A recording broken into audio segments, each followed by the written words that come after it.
નમસ્કાર વિદ્યાર્થી મિત્રો, ધોરણ 10 વિષય ગુજરાતી માં આજે આપણે કાવ્ય નંબર 13 વતનથી વિદાય થતા. મિત્રો, વતન એટલે જેને આપણે જ્યાં વર્ષોથી રહેતા હોય, જ્યાં જન્મ થયો હોય, જ્યાં બાળપણ ગુજર્યું હોય, જ્યાં આનંદ કિલ્લો કર્યો હોય, જ્યાં માના ખોળામાં આડોટા હોય, એવા વતનથી જ્યારે વિદાય થવાની વાત આવે ત્યારે મનમાં હૃદયમાં થોડુંક દુઃખ લાગે.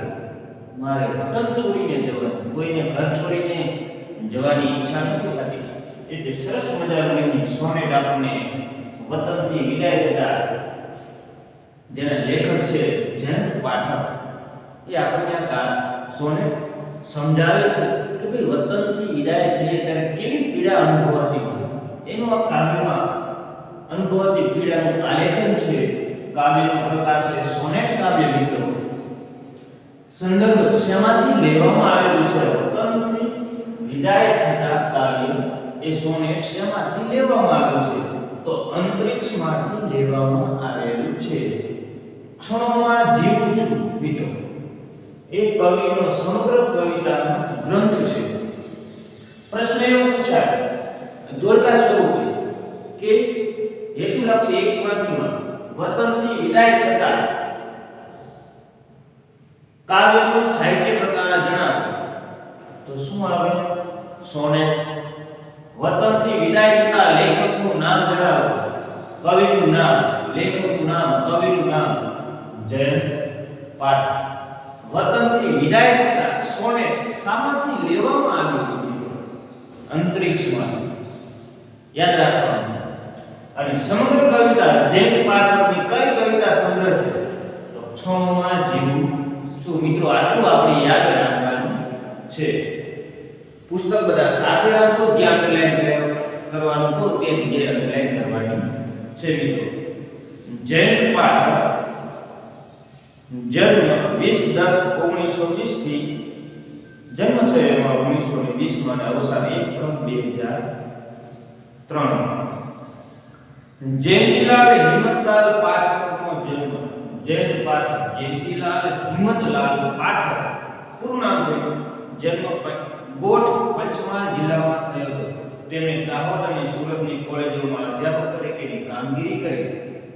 મરમર, સંકેત, વિસ્મય, મૃગયા, અનુનય વગેરે કવિતા સંગ્રહ છે. ક્ષણોમાં જીવું છું. શેમાં મિત્રો? ક્ષણોમાં જીવું છું. એ કવિતા તેમની સમગ્ર કવિતાનો ગ્રંથ. જેટલી પણ કવિતા લખી બધી જ કવિતાને ભેગી એક ગ્રંથ સ્વરૂપે એમાં દર્શાવેલો કયો છે? ક્ષણોમાં જીવું છું. મિત્રો,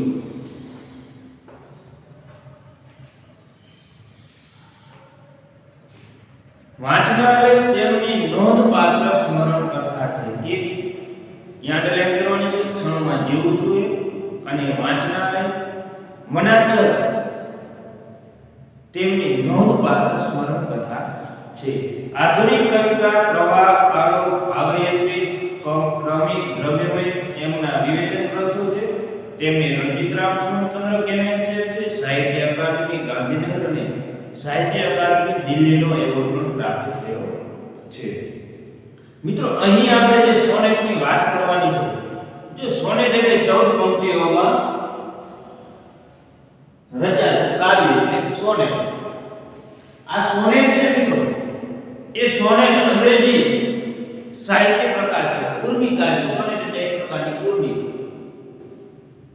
ઉર્મી કાવ્ય છે. અંગ્રેજી સાહિત્યનો એક પ્રકાર છે જેને ગુજરાતીમાં સૌપ્રથમ ડ.ક. ઠાકોર એ લે પ્રથમ સોનેટ લખ્યું. ભણકારા. મિત્રો, ત્યાંથી સોનેટની લખવાની શરૂઆત. હવે બહુ ઓછા સોનેટ લખાય છે.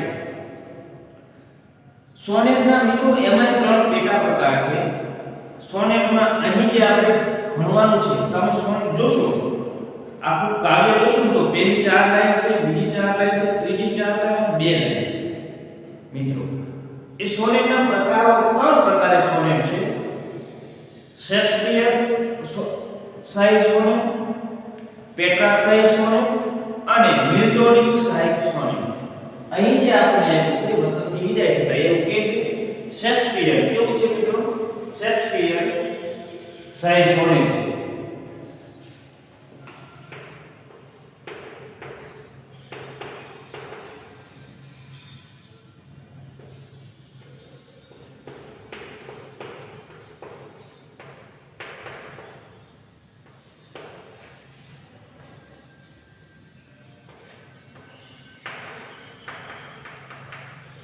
જે 4 4 4 અને 2 એવી રીતના પંક્તિઓમાં રચાયેલું હોય છે.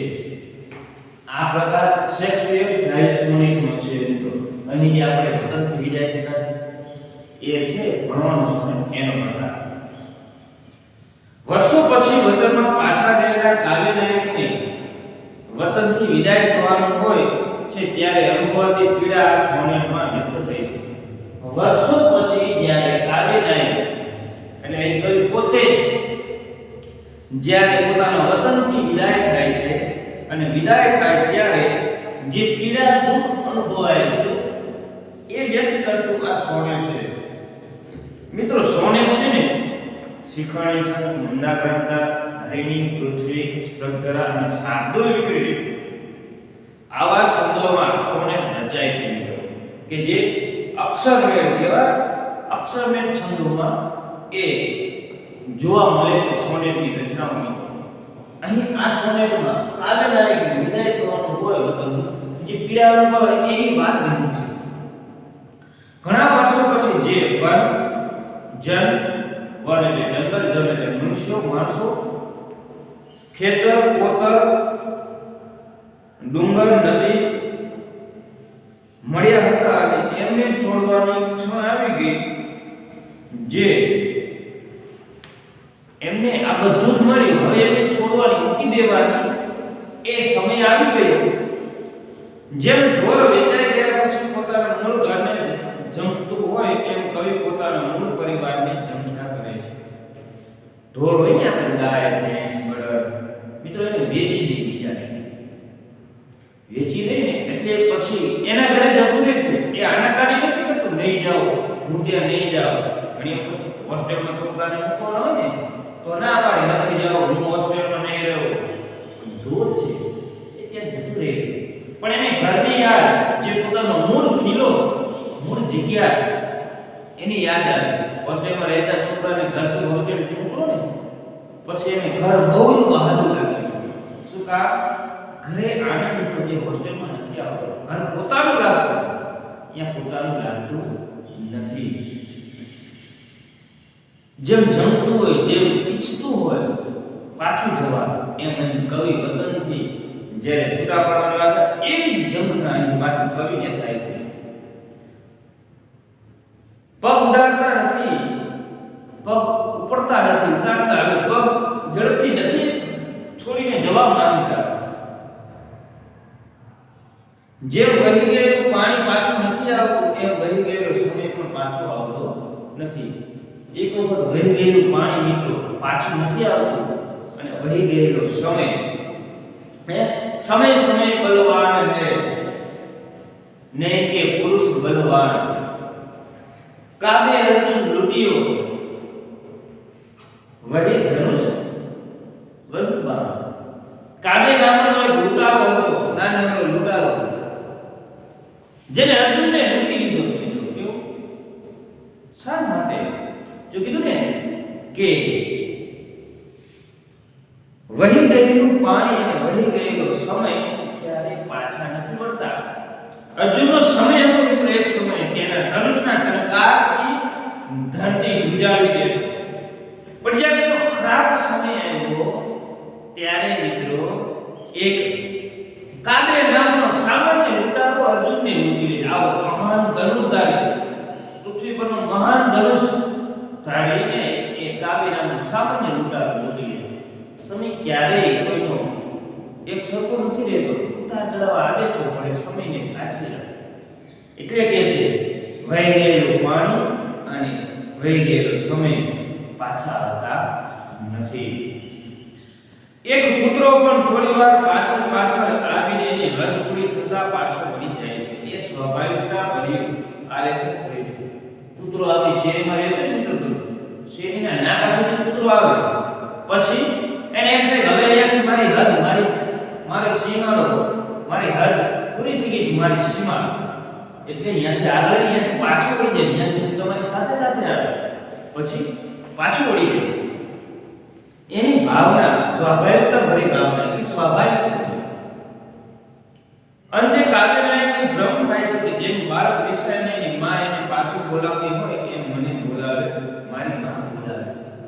કાવ્યનાયકને કેવો ભ્રમ થયો, જેમ બાળક વિષય જાય અને એની માં પાછું એને બોલાવતો હોય કાલાવાલા કરીને, એમ લેખક કહે છે મને મારી માં એટલે કે મારો વતન મને બોલાવતો હોય એવું લાગે છે, એવો એને ભ્રમ થાય છે. પણ આ માત્ર ભ્રમ છે, ખાલી ભ્રમ હતો, હકીકત નહીં. અને હકીકતમાં ક્યારે વતન તમને પાછા બોલાવે, પણ તમે જેને તેજીને જાઓ છો, વતન તો તમને પોતાની પાસે જ રાખતા અને થોડો ખુદો જ રાખે. આમ વતન વિક્ષેપને કારણે અનુભવાતી કરુણતાને ખૂબ જ સુંદર રીતે કવિએ આ સંબંધમાં મૂકી છે. વતન વિક્ષેપ, વતનને છોડીને જવાનું જે દુઃખ છે ને એની ભાવનાની સરસ રીતે કાવ્યનાયક એટલે કે જેઠ પાઠકે આપણને આપેલી છે. મિત્રો હવે આપણે જોઈએ સોનેટમાં શું કહે છે. સોનેટ એ મૂક્યું વન ને એ મૂક્યા જન, ઘણે વર્ષે મળ્યા એક ક્ષણ. એ મૂક્યું વન એટલે જંગલ, એ જંગલો મૂકી દીધા. એ મૂક્યા જન એટલે માણસો, મનુષ્યો, એ મનુષ્યને પણ છોડી દીધા. ઘણે વર્ષે મળ્યા એક ક્ષણ, ઘણા વર્ષો પહેલા જે ક્ષણે મળ્યા હતા એ જંગલો એ મનુષ્ય બધાને મેં છોડી દીધા. મૂક્યા ડુંગર ને નદી, છોડી દીધા એમે ડુંગરાઓ અને નદી. વતનના એ કોતરો ને ખેતરો, વતનના કોતરો એ ડુંગર ઉપર ખાબડ જમીન એ પહાડો અને ખેતરો કે જે વતનમાં જે ખેતરો હતા, પોતાની જન્મભૂમિમાં જે ખેતરો હતા, જમીન એ ખેતરો એ કોતરો એ ડુંગરાઓ, એના માણસો, એના જંગલો ઘણા વર્ષો પહેલા મેં બધું મૂકી દીધું છે. આંખો બે રહી ભાડતી વળી વળી પાછી પીડી ઘર. આંખો એટલે આંખ તમારી રહી બે રહી ભાડતી, તમારી બે આંખો જોતી રહી વળી વળીને પાછું વળી વળીને બીડીયું બંધ કરી. કેવું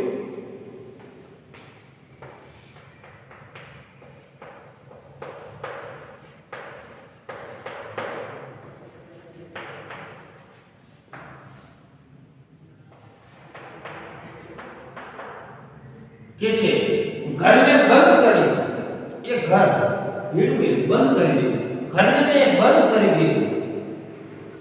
વેચાઈ ગયું ઢોર, ઘરને મેં તાળા મારી દીધા, અને જે ઢોર હતા, જે પશુઓ હતા એ પણ વેચાઈ ગયા.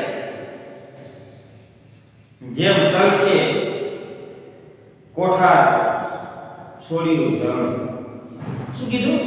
જેમ વેચાઈ ગયા ઢોરને તલખે જમ.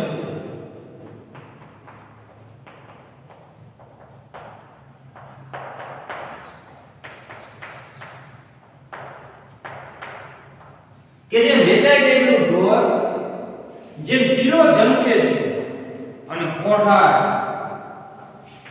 એટલે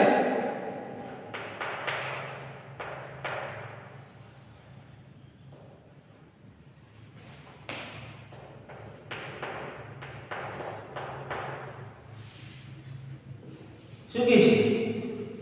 કોઠાર એટલે ગમાન.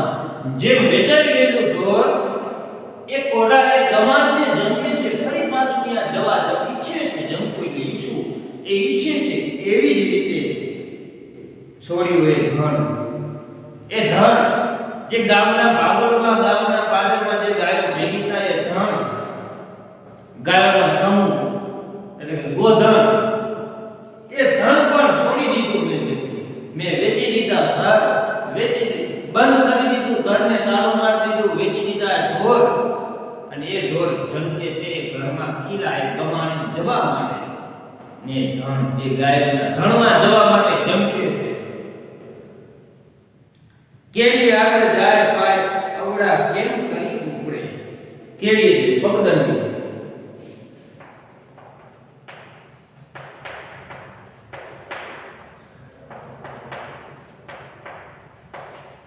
શું કીધું?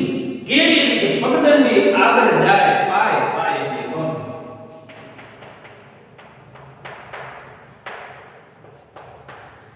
કે પગ કેડીઓથી કેડી એટલે રસ્તો, પગદંડી ઉપરથી એ પગ જાય છે, અવળા એટલે વિરુદ્ધ દિશામાં.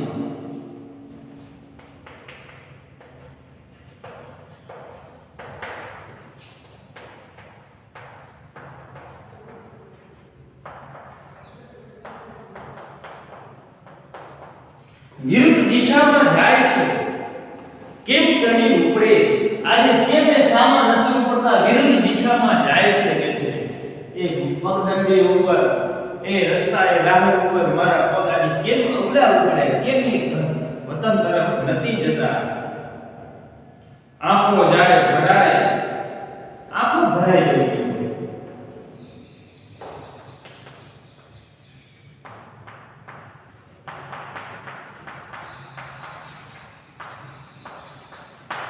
આંખો ભરાઈ ગઈ, આંખમાંથી આંસુ આવે.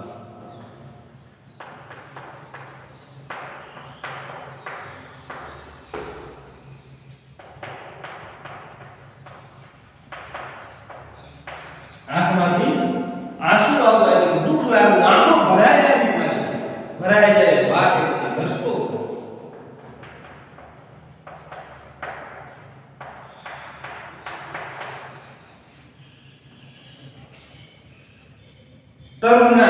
તરુની કાંટાળી ડાળી ગળી.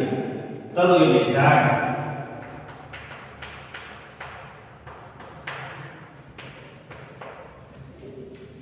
કે છે એ ઝાડની શું કીધું? પહેલા તો કેડી ઉપર ચાલતા ચાલતા મારા પગ અવળી દિશામાં, વિરુદ્ધ દિશામાં, વતન તરફ નહીં, વિરુદ્ધ દિશામાં જવા લાગ્યા. કેમ ઉપડે છે? કેમ આજે જાય છે? મારી આંખો ભરાયેલું, આંસુ આવી ગયા, આંખમાંથી દુઃખ લાગવા લાગ્યું. એ રસ્તા ઉપર વાટ એટલે રસ્તો જોઈને ઝાડની એ કાંટાળી ડાળીઓ નડે છે. હવે તો વતન તરફ જાતા મને ઝાડની કાંટાળી ડાળીઓ પણ નડે છે. મારા પગ વિરુદ્ધ દિશામાં ઉપડી ગયા છે. હૈયું ઉજળાઈ ગયું, હૈયું મારું ઉજળાઈ ગયું. રક્ત ટસ્યા કે લોહીનો ટસ્યો.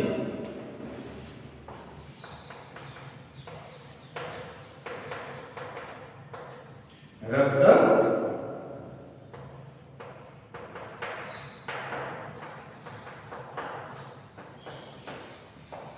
લોહીનો ટસ્યો. કે એ ઉજળાય એટલે છોલાતું જાય છે, ઘસાતું જાય છે, અને એમાંથી જે રક્ત નીકળે છે, લોહીના ટસ્યાઓ આવી જાય છે. ફૂટે પીમેથી ઝંખે, ફૂટે છે પ્રે જમે, જમે એટલે નીતરવું. હવે નીતરવા લાગ્યા એ સ્નેહ રૂપી રક્તના એ ટસ્યા ફૂટમાંથી ઘા પડ્યા, એમાંથી ઉજાળા એમાંથી એ ઝરવા લાગે છે, લોહી તકવા લાગ્યું છે, લોહીના જમવા લાગ્યું છે, નીતરવા લાગ્યું છે. આંખે વેકરથી નદીની હજી આ આંગળીઓ રમે. આગે એટલે દૂર, વેકરથી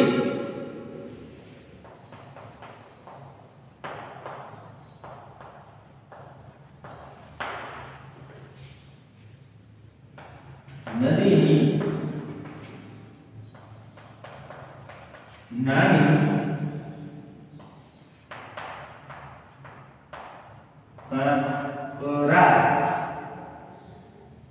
કાંકરી વાળી અથવા તો કાંકરા વાળી રેત. નદીમાં, નદી તો બધા જોઈએ છે મિત્રો, જોઈ છે ને? એ નદીમાં, નદી જ્યારે વહેરાય ને એટલે એની સાથે એકદમ ઝીણી નાના નાના કાંકરા વાળી રેતી આવે, અને રેતીમાં ખાડો ગાળો ને આંગળીઓથી, એટલે એમાંથી પાણી જમવા લાગે, જેને આપણે વીરડો કહીશું. પછી પાણી બહાર કાઢી શકાય. એ જ્યારે નદી તાજી ગઈ થોડી દિવસો થયા પછી સુકાવાને, તમે નદીની રેતીમાં, ઝીણી રેતીમાં તમે આંગળા નાખીને કોતરો એટલે પાણી જમવા લાગે. નદીની એ લેકરથી હજી આ આંગળીઓ રમી. નદીના એ વેણમાં, એ વેણ ગયો હોય એવો અહેસાસ થાય છે. ચાલો જીવ એટલે પોતાના મનને પોતાને જ કહે છે ચાલો જીવ જવાનું આગળ નહીં, ચાલો જીવ જવાનું નહીં આગળ. આ કાળના વહેણમાં એટલે સમયરૂપી પ્રવાહમાં, કાળના વહેણમાં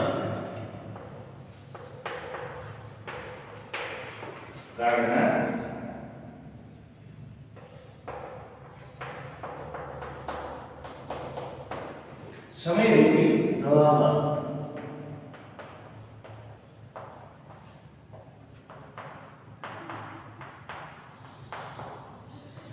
સમયરૂપી પ્રવાહમાં કે છે ચાલો જીવ આપણે હવે સમયરૂપી પ્રવાહમાં આગળ વધીએ.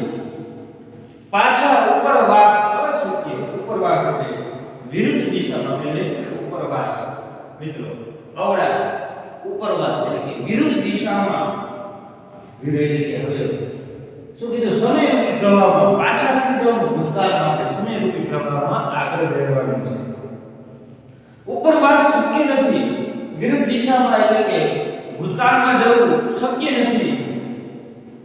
પાણી લૂછો નેણના, પાણી લૂછો નેણના. નેણ એટલે મિત્રો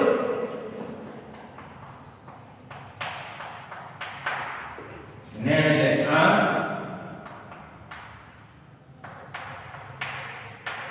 નહીં કે પાણી લૂછો આંખના હે જીવ, પાણી લૂછી નાખો આંખમાં.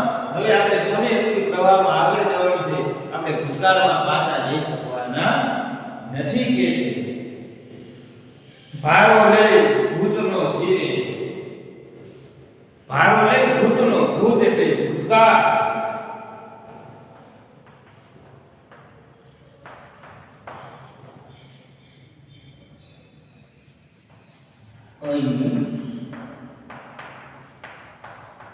ભૂતકાળ, અહીં ભૂતકાળનો ભારો લઈને શિવ એટલે મસ્તકે.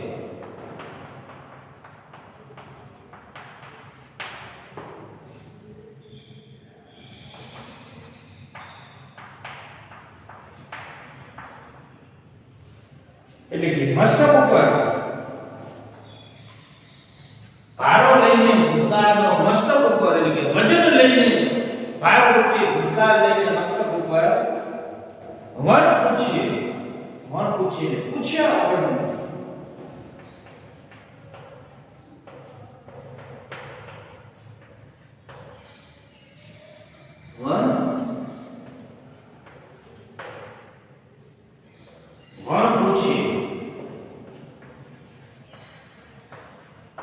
પૂછ્યા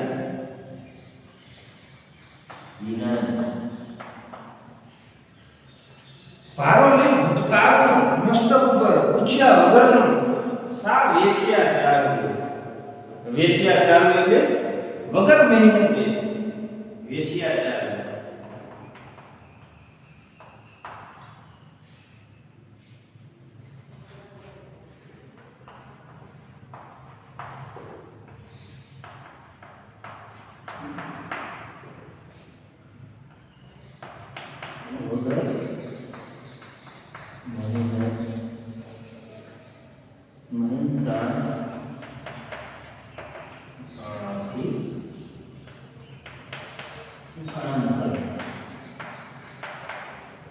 શું કામ આપણે એવો ભૂતકાળનો ભારો લઈને વગર મહેનતાના વગરનું કામ કરવું જોઈએ, ચાલવું જોઈએ.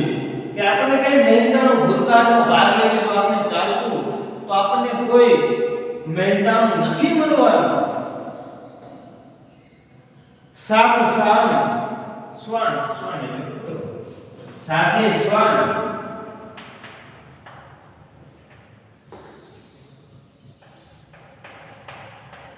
સાથે શ્વાન એટલે કે કૂતરો પૂરી થતા હદ, હદ એટલે સીમાઓ.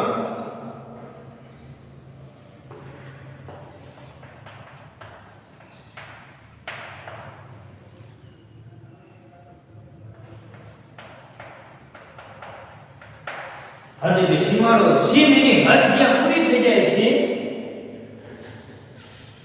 હવે એને પાછા જવું. હવે કૂતરો પણ પોતાની હદ પૂરી થાય ત્યાંથી પાછો વળી જવાનો. તો શું કામ આપણે ભૂતકાળનો ભારો લઈ અને વગર મહેનતાથી કામ કરવું જોઈએ? ભૂતકાળનો ભારો લઈને શું કામ કરવું જોઈએ?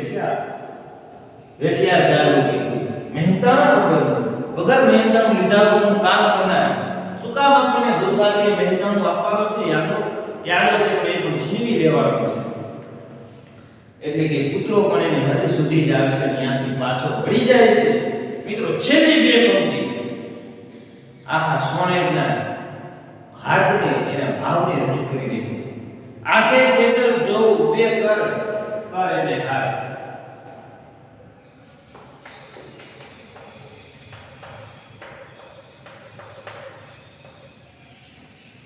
આગે જોઉં બે કર ઊંચા કરી મને વારતી એટલે રોકતી.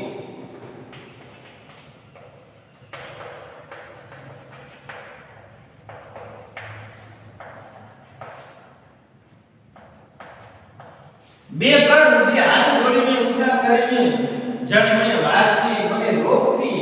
કોણ રોકતી? એ મારી ભ્રમણા એટલે ભ્રમ.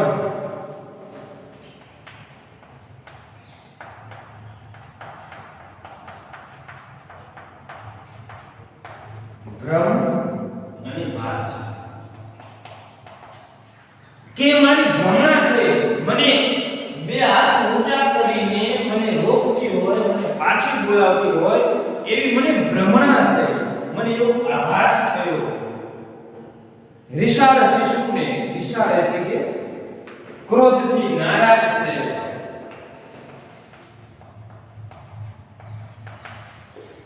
રિશાળ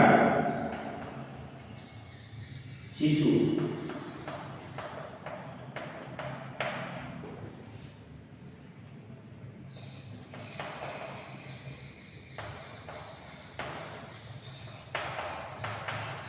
ક્રોધથી નારાજ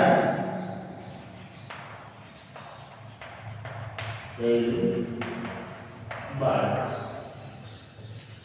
વિશાળ શિશુને ક્રોધમાં આવીને નારાજ થઈ ગયો, એવું થઈ ગયું. એ બાળક ને બોલાવતી બા હતી.